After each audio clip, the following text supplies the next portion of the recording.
आप सुन रहे हैं एजी एंटरटेनमेंट की धमाकेदार प्रस्तुति। अरे दिनेश भाई का हो? अरे यार लोकत नहीं का बात बाटे। अरे तारा चेहरा पर हमेशा उदासी छल रहता। डीजे कंचन राज अच्छा मुझे मूल्य के का भाई? अरे मत पूछिया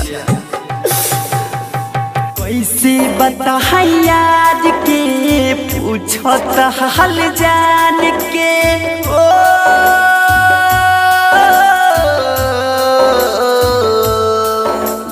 कैसे बता यार के पूछत हाल जान के जिंदगी मोरा कर गई बेकार हो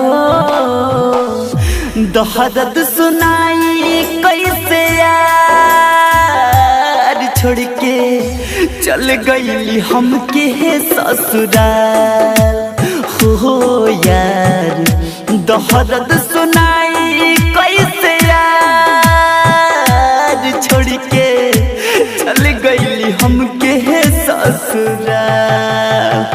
mix by AG recording studio.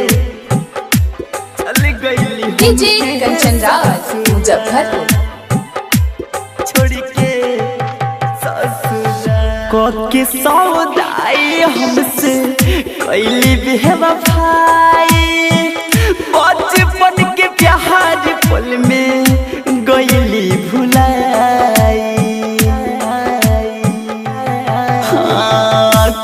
के सौदाई हमसे कैली बेवफाई बचपन के प्यार पल में गईली भुलाई कमन भइल कसूर हो गईली हमसे दूर हो सपनों में मिल जाए एक बार कैसे बताई तोहके यार छोड़ के चल गईली हमके ससुराल हो यार दर्द सुनाई कैसे यार छोड़ के चल गईली हमके ससुराल।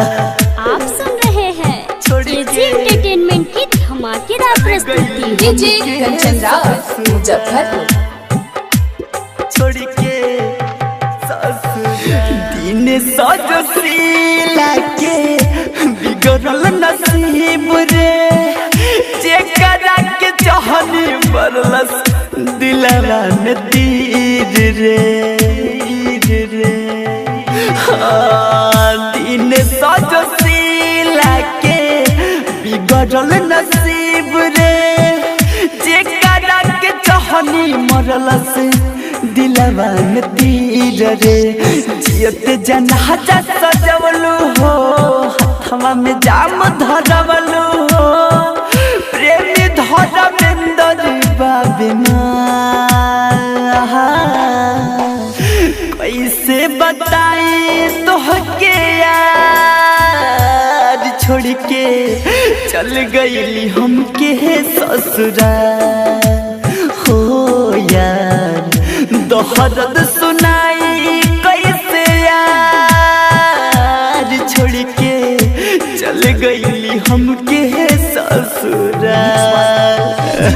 स्टूडियो रोशनपुर सपहा।